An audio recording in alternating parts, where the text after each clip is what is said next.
The Grand Synod of the Ethelgard Dominion sat in a silence so profound that one could hear the hum of the atmospheric recyclers scrubbing the terrified pheromones from the air. A silence that felt less like peace and more like the heavy, suffocating pressure of an approaching storm.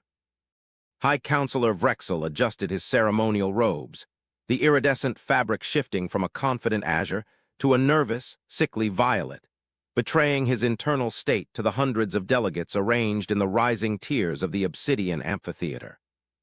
They were waiting for him to speak, to justify the decision made 5 cycles ago, a decision that was supposed to be a masterstroke of political disposal, but had now curdled into a mystery that kept the highest military minds of the Dominion awake during the dark rotations. The subject was the Terrans, that short-lived, frantic species of bipeds who had stumbled out of their gravity well with cracked fusion drives and desperate hope, begging for a seat at the galactic table. The Dominion, in its infinite arrogance and bureaucratic cruelty, had decided to humiliate them, to break their spirit under the guise of benevolence. They had granted the humans territory, yes, but they had granted them the void husk of Sector 7G, a graveyard of ancient, non-functional megastructures left behind by the precursors. A region of space so irradiated and structurally unstable that it was referred to in the lower decks of the fleet as the floating coffin. The plan had been simple. The humans would bankrupt themselves trying to repair the unrepairable, their fragile economy would collapse under the weight of the maintenance costs, and they would eventually fade away or become indentured servants to the Dominion, grateful for scraps. It was a cruel joke, a cosmic prank played by immortals upon children. But the children had gone quiet. That was the problem that now caused Vrexel's primary heart to palpitate with an irregular rhythm. For 5 cycles, there had been no distress calls, no pleas for material aid, no diplomatic protests about the unfairness of the gift. The trade routes leading into Sector 7G had been closed by the humans, citing hazardous construction protocols, and the sensor buoys the Dominion had placed on the perimeter had simply stopped reporting. Not destroyed, not jammed, but looped, feeding the Central Intelligence Banks the same 12 seconds of static for 3 years before anyone in the Complacent Surveillance Division had bothered to notice. Now, however, the silence had broken, not with a whisper, but with a gravitational anomaly so violent it had cracked the tectonic plates of a moon in a neighboring system. The humans were doing something in the coffin. The Council demanded answers, and Vrexel, the architect of the gift, was being sent to extract them. He looked up at the holographic projection of the galaxy floating in the center of the room, his eyes fixing on the dark patch where the human sector lay, a void within the map that seemed to be growing, swallowing the starlight around it. "We offered them a tomb," General Kael'thas of the warrior caste rumbled from his elevated podium, his voice like grinding stones, "and it appears they have decided to dig." Vrexel shook his head slowly, his antennae twitching. "No, General, I fear they are not digging. I fear they have finished building." The journey to Sector 7G was undertaken in the pride of Ethelgard, a dreadnought of such scale and firepower that it was usually reserved for suppressing planetary rebellions or ending dynasty wars, a symbol of the Dominion's absolute authority made manifest in durasteel and plasma batteries. Vrexel stood on the bridge, looking out at the streaking lines of hyperspace, feeling the vibration of the engines in the soles of his feet, a comforting reminder of the power at his back. He was not alone. The delegation included the finest scientific minds of the Dominion, engineers who had spent lifetimes studying precursor technology, and a detachment of the Royal Guard, clad in power armor that could withstand the pressure of a gas giant's core. They were prepared for anything, a human civil war, a reactor breach that was poisoning the sector, or perhaps a desperate, starving colony begging for salvation. What they were not prepared for was the orderliness of the arrival. As the Pride dropped out of hyperspace, the kaleidoscope of colors washing away to reveal the velvet black of real space, the bridge crew braced for the radiation alarms to scream, for the debris fields to batter their shields. Instead, there was silence. The debris field, a chaotic swirl of jagged metal and frozen gases that had defined the sector for 10,000 years, was gone, not cleared but consumed. The space around the central megastructure was pristine, swept clean with a mathematical precision that bordered on the obsessive. And there, floating in the center of the void, was the coffin. It was no low, a rusted, drifting hulk of dead metal. The structure, a ringworld segment the size of a small continent, had been transformed. Where there had once been gaping breaches and exposed skeletons of girders, there was now a seamless, shimmering skin of silver-gray composite, a material that seemed to absorb the light of the distant stars rather than reflect it. It pulsed with a low, rhythmic thrum that resonated on a frequency Vrexel could feel in his teeth, a heartbeat of immense, controlled energy. Massive spires rose from the dorsal surface crystalline towers that glowed with an internal azure fire, and connecting them were latticeworks of energy conduits that crackled with contained lightning. It was beautiful, terrifyingly so, a cathedral of engineering that made the pride of Ethelgard look like a crude, primitive club. "Sensor readings," the captain barked, his voice cracking with disbelief. I cannot get a lock, sir," the tactical officer stammered, his fingers flying across the holographic interface. "The structure is shifting its resonance frequency to match our scans. It is ghosting us. It knows we are looking." Vrexel stepped forward, his throat dry. "Hail them, use the diplomatic frequency. Tell them the High Counselor has arrived to inspect the progress of the remediation project." The irony of the words tasted like ash in his mouth. Remediation. They were supposed to be sweeping dust, not building gods. The response was immediate, cutting through the static with a clarity that startled the communications officer. There was no visual, just a voice, calm, modulated, and carrying an undertone of steely resolve that Vrexel had never heard from a human before. "Unidentified vessel, this is Terran Station Prometheus. Your approach vector intersects with a high-energy experiment currently in progress. Adjust your course to heading 340 immediately, or we cannot guarantee your structural integrity." Vrexel bristled, a threat from the scavengers. "This is High Counselor Vrexel of the Ethelgard Dominion," he projected, injecting as much imperious authority into his voice as he could muster. "We are here to inspect the station. We granted you this territory. We do not adjust our course for tenant farmers." There was a pause, a silence that stretched for 10 heartbeats, and then the voice returned, stripped of any diplomatic veneer. "High Counselor, we recognize the ship. We were merely giving you a chance to save face. If you continue on your current vector, you will pass through the event horizon of a localized singularity we are harvesting. We are dropping the containment shields in T-30 seconds. Adjust your course or be crushed. Prometheus out." The link severed. "Hard to port, emergency thrust," the captain screamed, not waiting for Vrexel's order. The crew, driven by the primal fear of the unknown, executed the maneuver with frantic desperation. The massive dreadnought groaned as it banked hard, thrusters firing at maximum output, drifting away from the invisible line the humans had drawn in the void. As they turned, Vrexel watched the main view screen. A section of space near the station, the exact spot they would have been sailing through, suddenly twisted. Light bent, stars smeared into streaks, and a sphere of absolute darkness, no larger than a cargo shuttle but possessing the gravitational weight of a planet, ripped into existence. It hung there for a moment, a hole in reality, before being sucked into one of the massive crystalline spires on the station's surface. The spire glowed blindingly white, then faded back to blue. They were harvesting black holes. They were using singularities as batteries. The silence on the bridge was absolute. Vrexel felt a cold sweat trickling down his back under the heavy robes. The floating coffin was not a wreck. It was a factory, and the humans were not dying. They were industrializing the fundamental forces of the universe. Docking procedure was conducted in a daze. The humans guided the Pride into a hangar bay that was large enough to swallow a moon, the walls lined with automated drones that flitted about like mechanical insects, repairing, building, optimizing. When the airlock cycled open, Vrexel expected to see a ragged militia, tired and worn from the struggle to survive. Instead, he was met by a phalanx of guards in armor that was sleek, white, and disturbingly silent, their faces obscured by opaque visors. In front of them stood a woman, unarmored, wearing a simple gray tunic and trousers, her hands clasped behind her back. She was older, her hair streaked with iron gray, but her eyes were sharp, calculating, and utterly devoid of fear. "High Counselor," she said, nodding slightly. "I am Director Halloway. We didn't expect a visit so soon. We're still in the calibration phase." Vrexel stepped onto the deck, his guards flanking him, their weapons ready, but looking pitifully inadequate against the scale of technology surrounding them. "Calibration?" Vrexel asked, his voice echoing in the vast bay. "You call harvesting singularities calibration? You were given a derelict hull, Director. By the laws of the Dominion, any modifications of this scale require permits, oversight, tithes." Halloway smiled, a thin, dry expression that didn't reach her eyes. "We read the contract very carefully, Counselor. It stated we were granted full autonomy over the disposal and reclamation of the asset. It said nothing about how we reclaimed it. And as for the tithes, well, we'll get to that. Come, we have tea."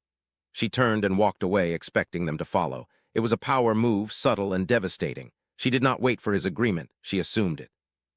Vrexel signaled his guards to lower their weapons and followed. The walk to the central command center was a journey through a world that defied Vrexel's understanding of human capability. They passed laboratories where scientists manipulated streams of plasma with their bare hands encased in haptic fields. They passed nurseries where children played in zero-gravity gardens that grew from the ceiling. They passed manufacturing bays where 3D printers the size of skyscrapers were weaving starship hulls out of raw carbon. How? Vrexel finally asked, his arrogance eroded by the sheer undeniable reality of what he was seeing.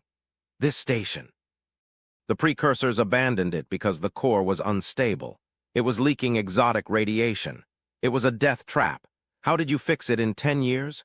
We estimated it would take a century just to stabilize the orbit. Holloway stopped and looked at a viewing port that looked down into the core of the station.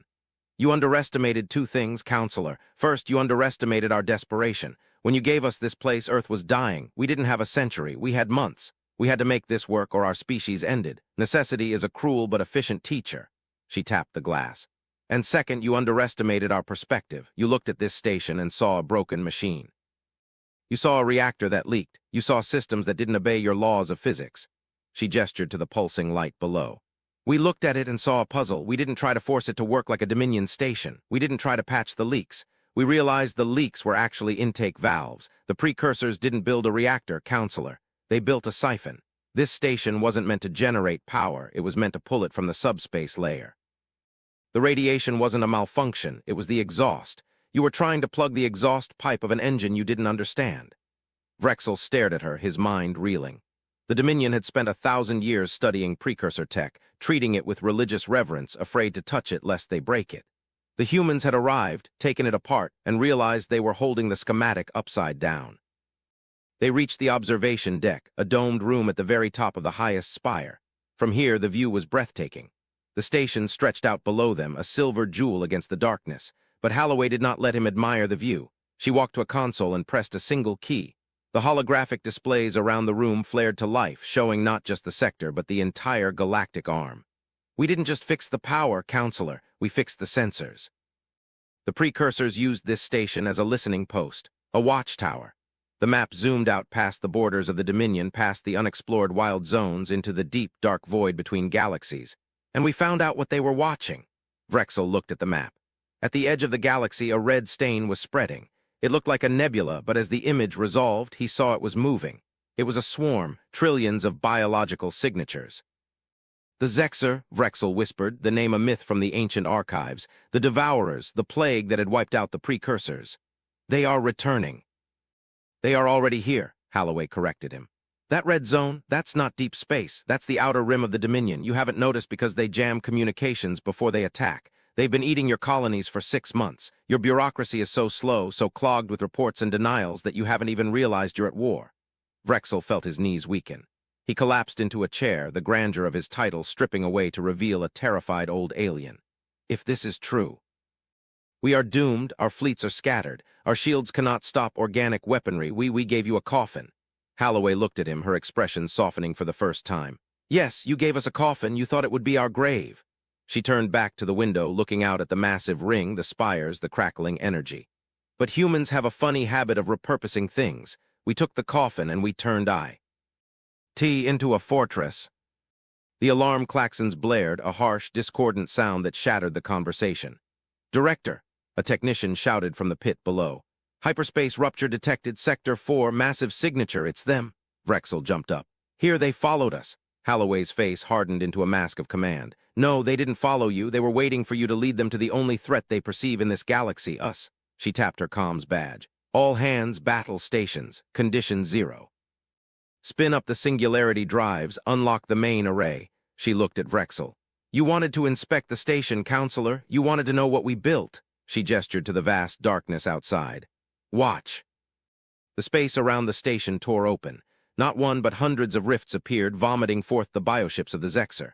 They were grotesque, chitinous things, pulsating with veins and mucus, firing globs of corrosive plasma. The pride of Ethelgard was immediately targeted. The dreadnought fired its batteries, bright lances of laser fire cutting into the swarm, but there were too many. Shields flared and failed. My ship, Vrexel cried out. Save them. Holloway didn't look back. Hold fire, she ordered her crew. Let them commit. Wait for the main hive ship. The swarm ignored the station, focusing on the Dominion dreadnought stripping its armor like piranhas. Vrexel watched in horror as his crew, his people, burned. "Why aren't you firing?" he screamed at Holloway. "You are monsters. You are letting them die." "Wait," Holloway said, her voice a whip crack. "There." A rift the size of a moon opened, and the hive mother emerged. It was a monstrosity of flesh and bone, a living planetoid that blotted out the stars. It pulsed with a psychic scream that Vrexel could feel in his skull.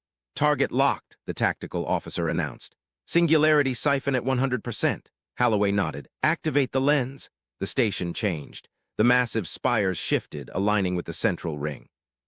The energy that had been thrumming in the background suddenly spiked, the sound rising to a deafening crescendo. But it didn't fire a beam. It didn't launch a missile. The Prometheus reached out with invisible hands, gravity manipulators of precursor design, amplified by human ingenuity, and grabbed the space around the hive mother. Vrexel watched, his mind refusing to process the physics. The space around the enemy ship began to fold. The light bent, twisted, and then collapsed. The humans weren't shooting the ship, they were compressing the universe around it. The hive mother thrashed, its engines firing in vain against the curvature of spacetime itself. The station was creating a localized black hole, a gravity well so intense that time inside the bubble was stopping. "Crush it," Holloway whispered. The officer slid a fader on his console. On the screen, the hive mother crumpled. It imploded, mile after mile of biological horror squeezed into a point of infinite density. The smaller ships, caught in the wake, were dragged in, spinning wildly before being spaghettified and consumed. In 10 seconds, the invasion force was gone. In its place sat a tiny, stable black hole swirling peacefully. Holloway exhaled a long, shaky breath. "Disengage the lens, stabilize the singularity, feed the excess energy into the grid." She turned to Vrexel. The counselor was trembling, his eyes wide, his skin pale. What are you?" he whispered. "We are the janitors," Holloway said, her voice tired. "You gave us the trash and we cleaned it up." She walked over to him. "Your ship is damaged, counselor. We will tow it into the repair bays. Your engineers can watch how we fix it." "Maybe they'll learn something." Vrexel looked at her, seeing not a subordinate, not a scavenger, but a titan. "You saved us. You saved the Dominion." "No," Holloway said, walking toward the door. "We didn't save the Dominion. We saved the neighborhood. We live here too." She paused at the threshold. "But Vrexel, the next time the Council decides to give us a gift," she gestured to the black hole floating in space, the grave of 1,000,000 invaders. "Make sure it's fruit baskets. We have enough weapons." The days that followed were a blur of diplomatic panic and paradigm shifts. The pride of Ethelgard, once the symbol of ultimate power, sat in the dry dock of the Prometheus like a broken toy being glued back together by a master craftsman. Vrexel wandered the halls of the human station, no longer an inspector, but a student.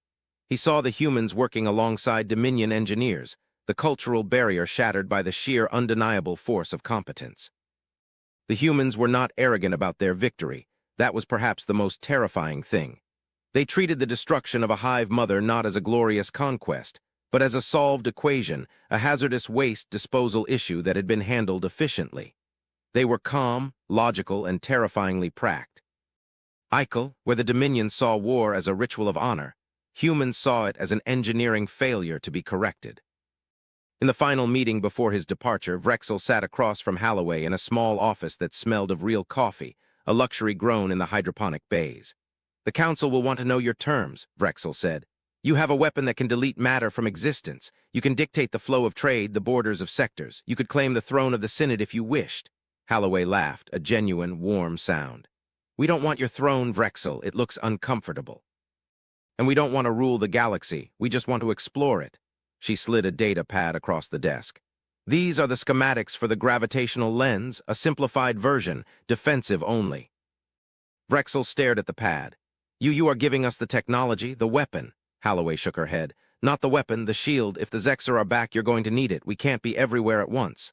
She leaned forward. "This is the larger twist you were afraid of, isn't it? That we would turn on you, that the abused dog would bite the master." She took a sip of her coffee. "We aren't dogs, Vrexel, and you aren't masters. We are all just people trying to keep the lights on in a dark universe. The precursors died because they hoarded their secrets. They tried to fight the dark alone.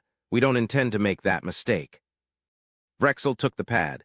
His hands were shaking, not from fear, but from a sudden, overwhelming emotion he couldn't name. It was hope, but it was also humility. "Why?" he asked. "After how we treated you, after the Coffin."